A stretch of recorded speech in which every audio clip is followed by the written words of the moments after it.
안녕하세요. 웹표준 6회차 강의를 시작하도록 하겠습니다. 이번 시간에는 테이블 작성에서 내용 입력하는 방법 알아보도록 할게요. 기존의 HTML 같은 경우에는 테이블이 상당히 폭넓게 사용이 됐었습니다. 어느 곳에 사용이 됐냐면 일반적인 표 작성을 해서 그 안에 내용을 입력해서 정리를 해야 되는 경우에도 물론 활용을 했지만 레이아웃을 만들 때도 표 사용을 상당히 많이 했었죠.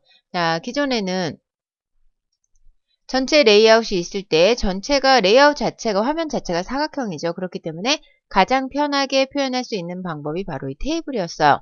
테이블 전체 크기 테이블 하나를 만들어 놓고 그 다음에 상단에 위치한 테이블 하나를 만들어 놓고 자 이런 식으로 분리를 해서 각자 이 안에다가 또 역시 여러 개의 테이블을 그 안에 삽입을 함으로써 여러 가지 그 홈페이지들을 꾸며서 활용을 했었죠. 이렇게 전체적인 레이아웃 디자인을 할 때도 테이블을 활용을 많이 했었습니다. 그런데 물론 지금도 테이블을 활용을 많이 한다 그래서 웹표준에 어긋나는 것은 아니에요.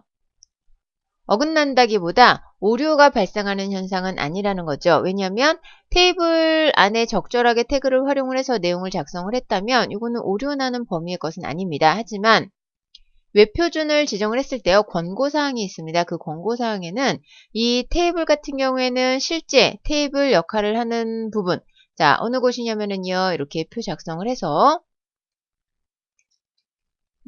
이렇게 칸을 나눠서 물류 구분을 한다든지 이런 식으로 실제 테이블이 하는 역할에 관련된 내용만 작성을 하고 레이아웃은 또 레이아웃에 관련된 태그를 사용을 하고 이렇게 각자 맞는 태그를 활용을 할 수 있도록 권고를 하고 있죠. 테이블 만드는 방법 이제 들어가 보도록 하죠. 자, 테이블이라는 것은요. 테이블 태그를 사용을 합니다. 테이블이라는 태그를 사용을 하고요. 테이블은 시작하는 태그와 끝나는 태그가 있어요. 자, 시작하는 태그와 끝나는 태그를 이렇게 미리 작성을 해놓고 나서 그 사이에 있는 태그를 작성을 하게 되면 열고 닫고 여는 태그와 닫는 태그를 빠뜨리지 않고 잘 오류 없이 생성을 할 수가 있습니다. 이렇게 여는 태그, 닫는 태그 사용을 하고요. 테이블이라는 태그 안에는 뭐가 존재를 하느냐 하면은요. 자, 전체 테이블을 만들었는데 테이블이라는 태그를 만들었다 그래서 테이블 전체가 만들어지는 것은 아니고요. 그냥 테이블 레이아웃 자체가 그냥 만들어졌다고 생각을 하시면 됩니다. 아무것도 지금 만들어진 상태는 아니고요. 테이블을 만들려면 일단 자, 몇 줄 이렇게 나뉘어야 되겠죠? 그 안에서도 칸 나누는 작업을 이렇게 해야 됩니다. 자, 전체 테이블을 만들 때는요. 이 테이블을 만들 경우에는 테이블 태그를 사용을 하고요. 그 다음에 가로 라인을 tr이라는 태그로 생성을 한다고 생각을 하시면 되고요.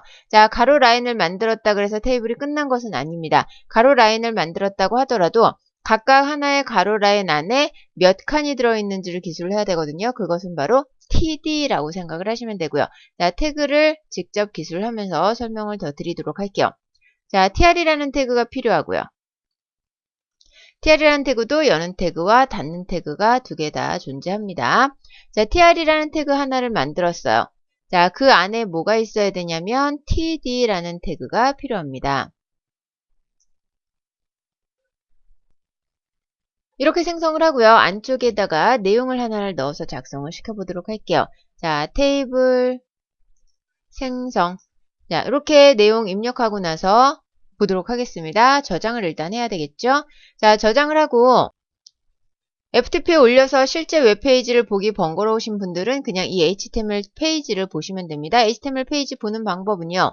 그냥 HTML 페이지를 더블 클릭해서 보시면 되거든요. 자, 더블 클릭하시면 이렇게 바로 나타나요. 자, 테이블을 분명히 만들었는데도 불구하고 테이블이 보이지가 않습니다. 왜냐면 테이블 테두리 보더라든지 이런 내용들이 없기 때문에 실제 테이블이 있지만 없는 것처럼 나타나는 거예요. 그래서 테이블을 눈으로 확인할 수 있도록 보더 값을 제가 적용을 시켜 보도록 할게요. 자, 테이블이라는 태그 안에요. 속성이 있습니다. 보더는 1. 자, 저장하고요. 다시 와서 새로 고침 누르게 되면 테이블 테두리가 생성이 됐죠. 자, 전체 테이블 만들 때 테이블 태그 사용하고요. 그 안에 tr 태그, td 태그 세 가지를 모두 다 무조건 사용을 해야 이렇게 한 칸짜리 테이블이라도 생성이 되게 돼요. 이번에는 그럼 두 칸짜리 테이블을 한번 생성을 해보도록 할게요. 자, td 태그를 안쪽에다가 무조건 테이블 태그 안에는 tr 태그가 있어야 되고요. tr 태그 안에는 td 태그가 존재해야 됩니다. 이렇게 단계적으로 존재를 해야 되는 거예요. 그러면 td 태그 안에다가 제가 자, tr 태그 안에다가 제가 td 태그를 하나를 더 만들었어요. 자, 그러면 여기는요.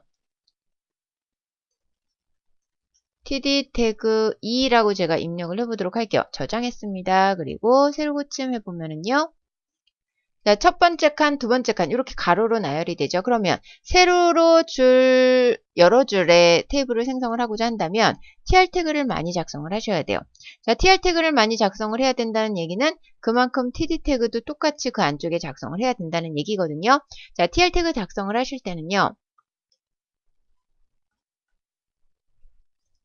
주의하실 점이 있습니다. tr 태그를 이렇게 작성을 했죠. 안에다가 제가 td 태그를 또 작성을 할 거거든요. 자, 여기에 두 번째 줄이라고 입력을 해보도록 할게요. 그러면 이 위쪽에는 tr 태그 안에 td 태그가 두 개가 들어있고요. 아래쪽에는 tr 태그 안에 td 태그가 하나가 들어있습니다. 그럼 어떻게 되는 거냐면요. 그냥 우리가 나름대로 생각을 해보기에 자, 첫 번째 태그, 첫 번째 줄에는 td 태그가 두 개가 있었죠. 아래쪽에는 td 태그가 하나가 있었어요. 그러면 이런 테이블이 만들어질 거라고 생각할 수도 있겠지만 이런 테이블이 만들어지지는 않습니다. 제가 한번 보도록 할게요. 자, 저장을 했고요. 새로 고침해 보도록 하겠습니다. 자, 이런 테이블이 만들어지죠. 그런데 테이블 모양을 잘 보시면은요. 자, 이 부분이 테이블 외곽 부분이라고 생각을 하시면 되고요. 테이블이 생성이 되긴 했지만 완벽한 완성된 테이블이 생성이 되지는 않았어요. 자, 이 부분에 아무것도 존재를 하지 않는 거죠. 빈 칸이라도 존재를 하거나 앞에 있는 칸이 뒤쪽으로 연장이 되어 있어야 그 완벽하게 만들어진 테이블이라고 할 수가 있는데 이 뒤쪽에는 뭔가 내용이 전혀 존재하지 않는 부분이 생겨버렸죠. 그래서 위쪽에 첫 번째 tr 태그에 td가 두 개가 있었으면요. 아래쪽에도 역시 td가 두 개가 존재를 해야 됩니다. 그래서 제가 여기에 td 태그를 하나를 더 넣고요. 두 번째 줄, 두 번째 칸. 자, 이렇게 입력을 해보도록 할게요. 그리고 나서 여기에다가요. td를 이번엔 아래쪽에다가 3개를 한번 넣어 보도록 할게요. 그리고 세 번째 칸 테스트라고 입력을 하도록 하겠습니다. 자, 세로 고침 해보면은요. 자, 아래쪽이 3개니까 이 td 때문에 칸이 3개가 생성되고요. 대신 이 윗줄에 td가 하나가 모자라죠. 그래서 또 역시 비어있는 테이블이 만들어지게 되는 겁니다. 그래서 어떤 칸이든지 테이블이라는 태그 안에 존재하는 tr 태그, td 태그는요. 하나의 테이블 안에 있는 모든 tr 태그 안쪽의 td 태그는 개수가 동일하게 존재를 해야 됩니다. 이렇게 세 줄에 걸친 td 태그, 세 번째 td 태그는 삭제를 하도록 할게요. 이번에는 내용을 조금만 바꿔서 채워보도록 하겠습니다. 내용들을 조금 삭제를 해보고요. tr 안에 td가 지금 2개씩 들어있었죠. 저는 td를 3개씩 만들어 보도록 할게요. 자, 이렇게 복사를 하고요. 아래쪽에다가 이렇게 붙여넣어 두게 되면 여러 개의 tr과 td가 생성이 되죠.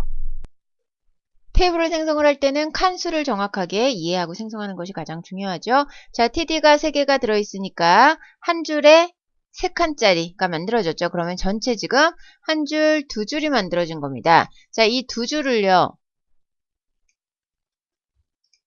복사를 해서 3줄, 4줄, 5줄을 만들어 보도록 할게요. 그리고 여기에다가 내용들을 입력을 하는데요. td에다가 항목 1,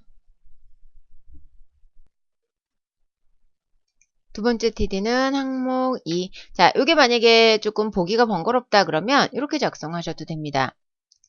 자, td 안에 내용들이 그렇게 길게 들어가지 않는다면 이렇게 항목 3. 자, 이런 식으로요.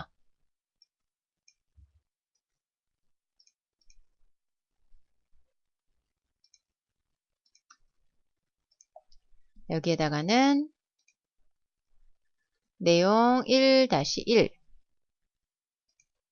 내용 1-2, 2-1이죠. 내용 3-1, 여기는 내용 1-2. 자, 제가 이 번호를 왜 이렇게 적는지 다 적고 한번 보여드리도록 할게요. 자, 어떻게 연관성이 되는지 한번 보도록 하겠습니다. 2-2, 내용 3-2.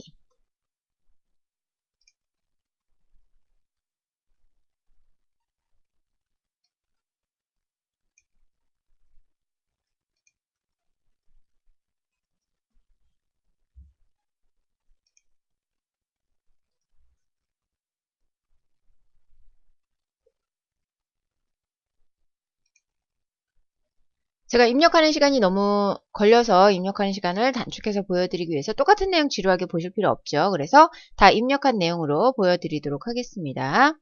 자, 저장했고요.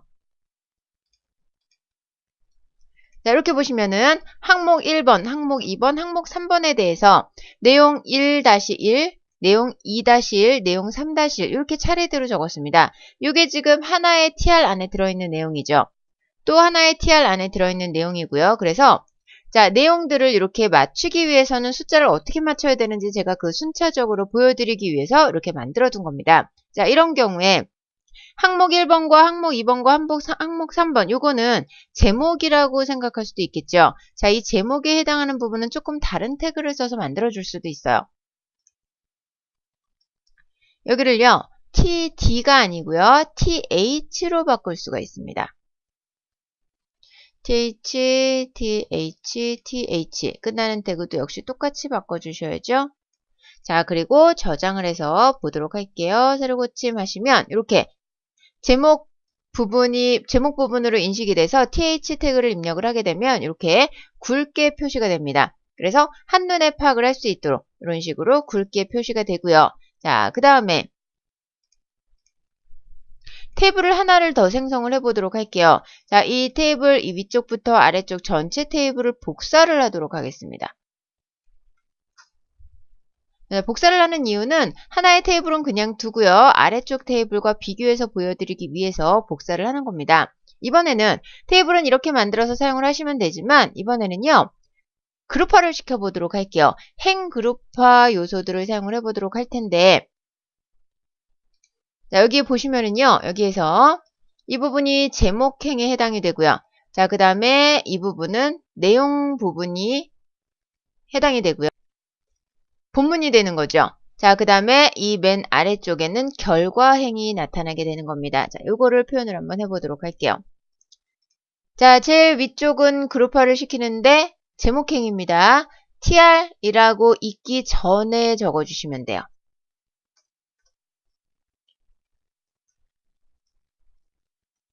자, 이렇게 적어주시고요. 제목행이 어디까지 포함이 될 건지, 자, tr 부분을 어디까지 포함시킬 건지 첫 번째 줄만 포함을 시킬 겁니다. 그래서 이렇게 끝나는 태그를 적어주시면 돼요. 자, 그 다음에 결과행을 적어주시는데요. 본문행을 먼저 적어주셔도 되지만 이 순차가 제일 처음에 나타나는 게 제목행이고요. 그 다음에 결과행 써주시고요. 그 다음에 본문을 적어주시면 되거든요. 자, 이 부분을 결과로 만들어 주셔도 상관없지만 이 부분이 지금 내용 2번, 3번이 아래쪽에 있죠. 그래서 맨 아래쪽에 내용 4번을 다시 잘라서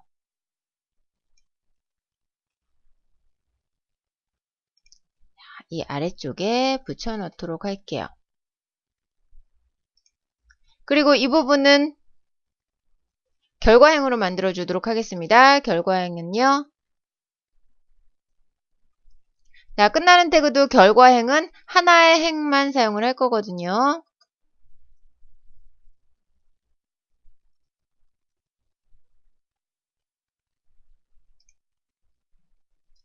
그리고 나서 여기는 결과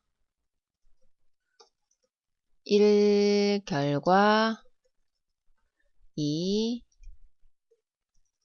결과 3이라고 이렇게 입력을 해주도록 할게요.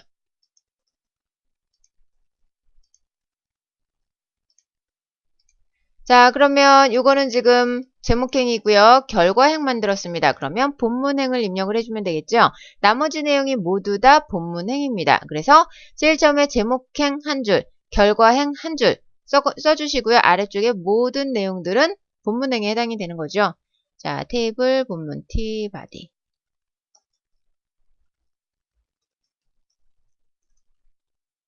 그리고 끝나는 부분에도 역시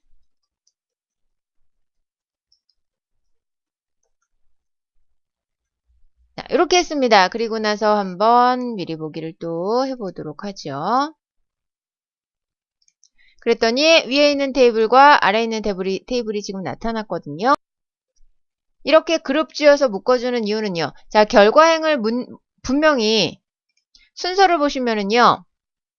여기에서는 항목 다음에 바로 아래쪽에 있는 내용이 두 번째 줄로 나왔는데 그룹화 요소를 사용을 했을 때는 처음에 제목행 들어간 부분 아래쪽에 결과행이라고 넣어줬던 부분이 바로 맨 아래쪽으로 넘어가고 있어요. 그리고 이 제목행 바로 아래쪽에는 이 tbody, 이 본문에 해당되는 내용이 바로 이어서 나오게 되는 거죠. 자, 순서가 이렇게 된다는 거 보시고요. 지금 테이블에서 보시면은 제일 처음에 제목 그룹이 되겠고요. 그 다음에는 결과 그룹이 되겠고요. 그 다음에는 이 부분은 본문 그룹에 해당이 되겠죠. 이렇게 그룹을 나눠 놓는 이유는요. 각각 그룹에 따라서 스타일을 조금 다르게 적용시켜서 보여줄 수가 있습니다. 스타일에 대한 부분은 우리가 아직 사용해 본 적이 없기 때문에 그냥 두도록 하겠지만 이렇게 꼭 그룹화 요소를 사용을 해야만 되는 것은 아니고요. 그룹화 요소를 사용을 하게 되면 조금 더 예쁘게 테이블을 꾸밀 수 있기 때문에 이렇게 활용을 할 수가 있고요. 활용도가 조금 더 높아지겠죠. 여기까지가 기본 테이블 만들어서 활용하는 방법입니다. 테이블 만들어서 활용해 보시고요. 저는 이번 시간 강의 이것으로 마치도록 하겠습니다. 수고하셨습니다.